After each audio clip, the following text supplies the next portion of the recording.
जय जिनेंद्र। कर्म ही सुख और दुख का कारण है। सोनल के साथ संडे की बात में आप सभी का स्वागत है। आज की कहानी का शीर्षक है शब्दों का प्रयोग सोच समझ के करें। 18 दिन के युद्ध ने द्रौपदी की उम्र को 80 वर्ष जैसा कर दिया था, शारीरिक रूप से भी और मानसिक रूप से भी। शहर में चारों तरफ विधवाओं का बाहुल्य था। पुरुष एका दुक्का ही दिखाई पड़ता था। अनाथ बच्चे घूमते दिखाई पड़ते थे और उन सबकी वह महारानी द्रौपदी हस्तिनापुर के महल में निश्चेष्ट बैठी हुई शून्य को निहार रही थी। तभी श्री कृष्ण कक्ष में दाखिल होते हैं। द्रौपदी कृष्ण को देखते ही दौड़कर उनसे लिपट जाती है। कृष्ण उसके सर को सहलाते हैं और रोने देते हैं। थोड़ी देर में उसे खुद से अलग करके समीप के पलंग पर बैठा देते हैं। द्रौपदी कहती है, यह क्या हो गया सखा? ऐसा तो मैंने नहीं सोचा था। कृष्ण कहते हैं, नियति बहुत क्रूर होती है पांचाली। वह हमारे सामने सोचने के अनुरूप नहीं चलती। वह हमारे कर्मों को परिणामों में बदल देती है। तुम प्रतिशोध लेना चाहती थी और तुम सफल हुई द्रौपदी। तुम्हारा प्रतिशोध पूरा हुआ। सिर्फ दुर्योधन दुशासन ही नहीं, सारे कौरव समाप्त हो गए। तुम्हें तो प्रसन्न होना चाहिए।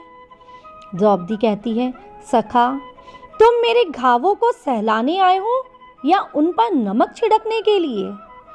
कृष्ण, नहीं द्रौपदी, मैं तो तुम्हें वास्तविकता से अवगत कराने के लिए आया हूँ। हमारे कर्मों के परिणामों को हम दूर तक नहीं देख पाते हैं और जब वे समक्ष होते हैं तो हमारे हाथ में कुछ भी नहीं रहता है। द्रौपदी, तो क्या इस युद्ध के लिए पूर्ण रूप से मैं ही उत्तरदायी हूँ? कृष्ण, नहीं द्रौपदी, तुम स्वयं को इतना महत्वपूर्ण मत समझो, लेकिन तुम अपने कर्मों में थोड़ी सी दूरदर्शिता रखती तो स्वयं इतना कष्ट नहीं पाती। द्रौपदी, मैं क्या कर सकती थी कृष्ण? तुम बहुत कुछ कर सकती थी। कृष्ण, जब तुम्हारा स्वयंवर हुआ तब तुम कर्ण को अपमानित नहीं करती और उसे प्रतियोगिता में भाग लेने का एक अवसर देती तो शायद परिणाम कुछ और ही होते।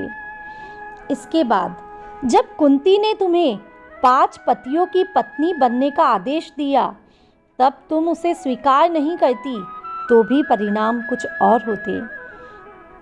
और उसके बाद तुमने अपने महल में दुर्योधन को अपमानित किया कि अंधों के पुत्र अंधे होते हैं। वह नहीं करती तो तुम्हारा चीरहरण नहीं होता, तब भी शायद परिस्थितियां कुछ और ही होती। हमारे शब्द भी हमारे कर्म होते हैं द्रौपदी, और हमें अपने हर शब्द को बोलने से पहले तोलना बहुत ज़रूरी है, अन्यथा उसके दुष्परिणाम सिर्फ स्वयं को ही नहीं, अपने पूरे परिवेश को दुखी करते रहते हैं। संसार में केवल मनुष्य ही एकमात्र ऐसा प्राणी है जिसका जहर उसके दांतों में नहीं, शब्दों में है। इसलिए शब्दों का प्रयोग सोच समझ के करें।